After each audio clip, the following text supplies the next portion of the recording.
Bismillahirrahmanirrahim, alhamdulillahi rabbil alamin, wassalatu wassalamu ala ashrafil anbiyai wal mursalin wa ba'd. Fillimisht falenderojmë Allahun subhanahu wa taala, I cili na mundsoi që ta përjetojmë dhe këtë muaj madhështor. Dhe lutim Allahun azza wa jall që mos të dalmi nga ky muaj vetëm se kemi përfituar mësime të ndryshme.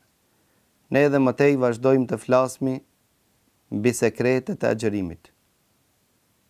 Duke lutur Allahun azza wa jall që Allahu të na ban nga ata të cilët dim të ti lexojmë mesazhet e Allahut.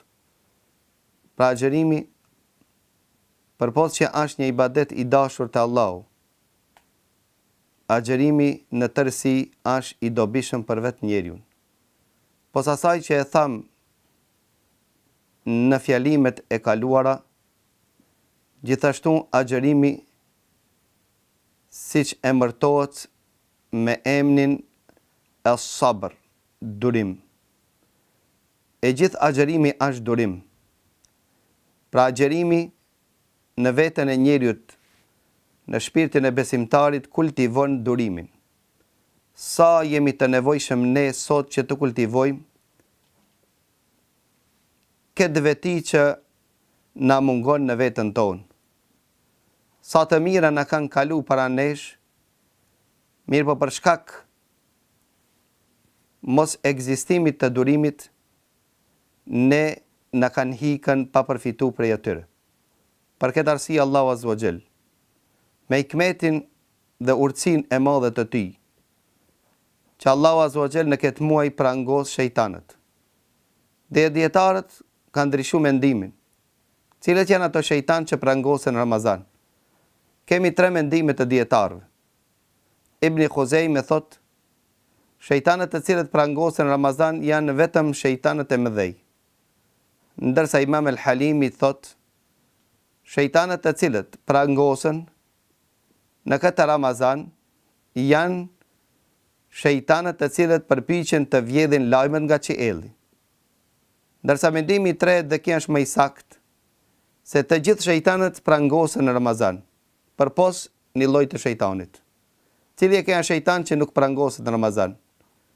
Aja I shejtani im dhe shejtani yt, që I thojnë karin, shoqërues, që të di vesët e tua dhe çmiat. Dhe këto janë disa nga argumentet që këta lloj shejtan nuk prangosen as në Ramazan. Ka se pejgamberi sallallahu alaihi wasallam qëndronte në Ramazan në itikaf. Dhe erë Safia bashkëshorta e tij që ta viziton pejgamberin sallallahu alaihi wasallam, apo Hafsa, dhe kaluan dim besimtar pranë pejgamberit Allahut. Dhe pejgamberi sallallahu alaihi wasallam I ndalon ata të dy dhe thot ala rislikuma. Mos nxitoni, ndaluni. Inna Safia. Kjo është Safia, gruaja ime, bashkëshorta ime. Tha subhanallah. Ja Rasulullah, te këti të dishojmë. Tha pejgamberi sallallahu alaihi wasallam, tha shejtani qarkullon në gjakun e një birit Ademit. Dhe u frika se po ju manipulon, po ju hedh ndonjë vezvese dhe po shkatroni. Pra kjo është një ndër argumentet. Përpos tjerë argumentet se ky lloj shejtanit nuk prangoset. Pra, ne këtë muajin shenjtë të Ramazanit të gjithë shejtanët e jashtëm I kemi të prangosur.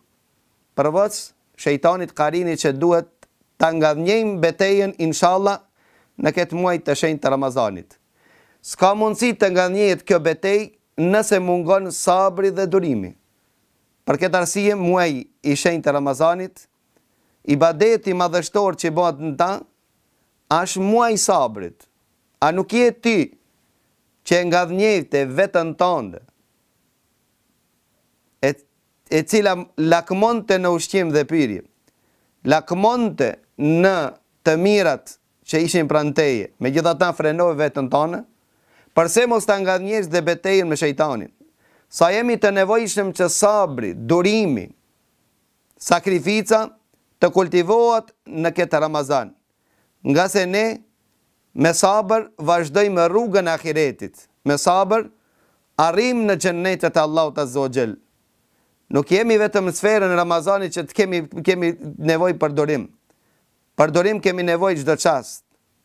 Kemi nevojë për durim në fushën e davetit. Për këtë arsye Lokmani alayhis salam kur e këshillonte djalin e tij dhe i thonte: "Ja bunej, eqimis salat." O biriem, fale namazin. Kjo është tilla kryesore, elementi kryesor që është ngrit Islami. Dhe urnon të mirë dhe ndalon nga e keqe. Wasbir ala ma asabak. Tregohu i durush ndaj asaj që cilën ka me të godit. Para pejgamberi sallallahu alaihi wasallam kur e pyetën, cili është njeri më i mirë? Ai i cili veçohet nga njerëz apo ai i cili është në mesin e njerëzve? Tha pejgamberi sallallahu alaihi wasallam, më i miri është ai i cili është në mesin e njerëzve, jeton me njerëzit, jeton në mesin e tyre dhe tregohet durimtar ndaj shqetësimeve që ja bojnë njerëzit. Pra rruga e ahiretit nuk është rrugë e shtruar e asfaltuar, por rrugë është me pengesa, rrugë me shqetësime, që don nga ne të kemi durim, të kemi sabër. Para mendoni vëllezër dhe motra, në këtë muaj të shenjtë të Ramazanit, shumë betejë janë zhvilluar nga ana e muslimanëve. Dhe Allahu azza wa jall ka dashur që në këtë muaj të shenjtë të Ramazanit që muslimanët të fitojnë betejët e tyre. Pyet veten tonë, dhe ne ta pyesim veten tonë, a jemi të gatshëm sikur se sot të ballafaqohemi me një armik të tillë, jemi të gatshëm të rezistojmë për dinin tonë? Jemi të gatshëm të sakrifikojnë për fen tonë? Jemi të gatshëm të sakrifikojnë për sunnetin e pejgamberit sallallahu alaihi wasallam? Mendoj se jemi larg. Për çka? Për çka se na mungon sabri dhe durimi. Pra do vëllezër të ndershëm të parë tonë thoshin, ne betejët nuk i fitojmë ndaj armiqve për shkak numrit ton apo për shkak përgatitjeve tona. Ne betejët i fitojmë ndaj armiqve për shkak se ne posedojmë sabër dhe durim atë që nuk e posedojnë të qertë.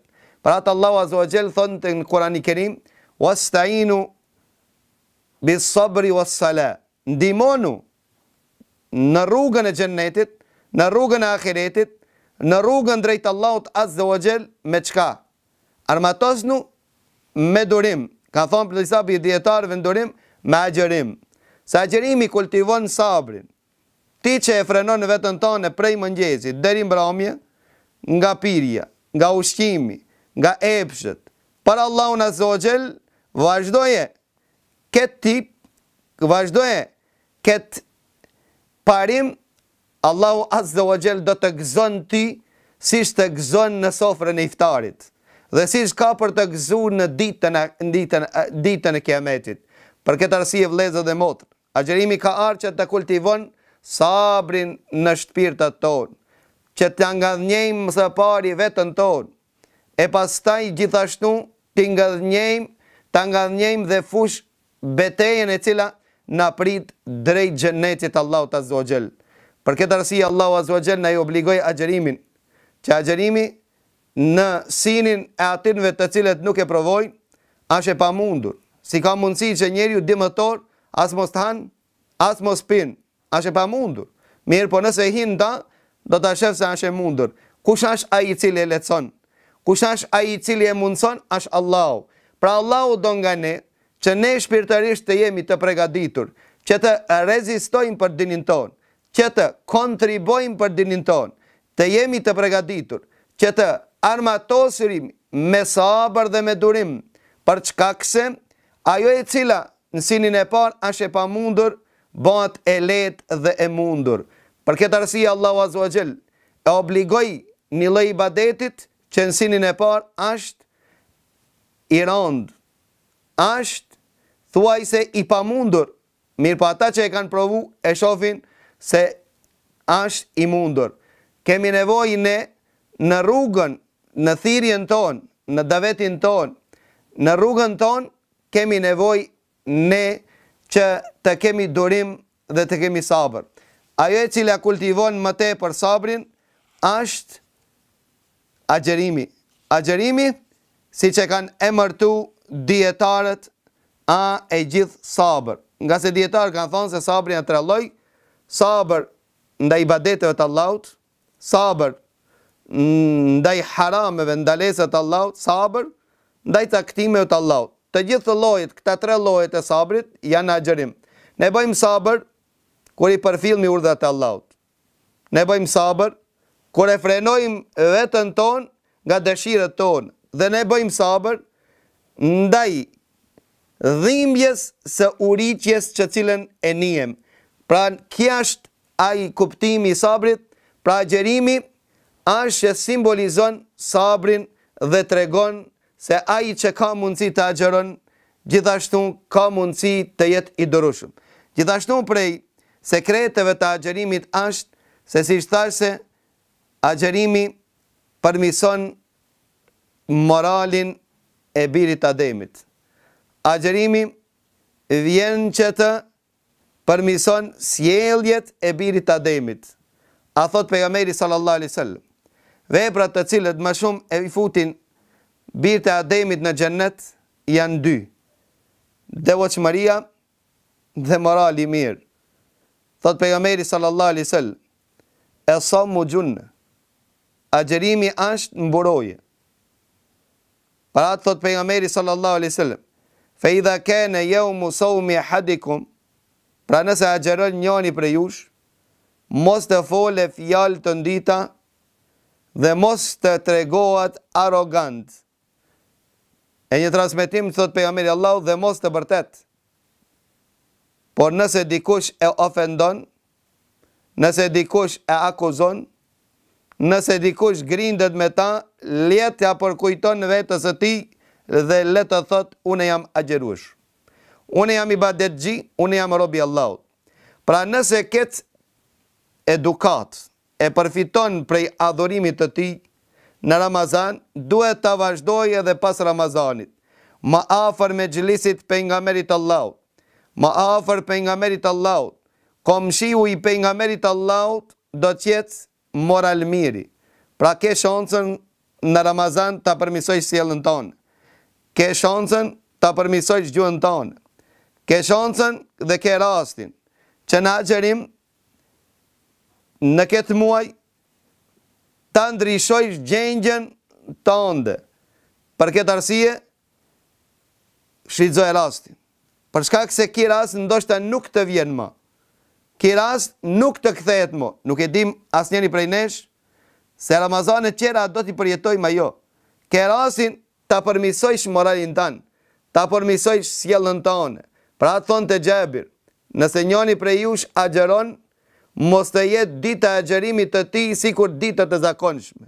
Nëse agjeron barku yt, le të agjeron dhe sini yt, le të agjeron dhe veshi yt, le të agjeron gjuha jote, le të agjerojnë gjimtyrët e tua. Mos shiqo haram, mos ndëgjo haram, mos flit haram, mos përshëndet haram, mos lëviz drejt haramit. Kja është kuptimi i agjerimit dhe këto janë disa nga sekretet e agjerimit që lutim Allahun Azza wa Jall që Allahu të na ban prej atinve të cilët e kultivojnë agjerimin e tyre në këtë muaj dhe dalin prej këtij muaji nga dhimbtar që vlejnë se në ditën e Bajramit të jenë nga të përgëzuarit e mos të jenë nga të ngushëlluarit. Deri në takimin e ardhshëm, ju lam në kujdesin e Allahut. Wassalamu alaikum wa rahmetullahi wa barakatuh.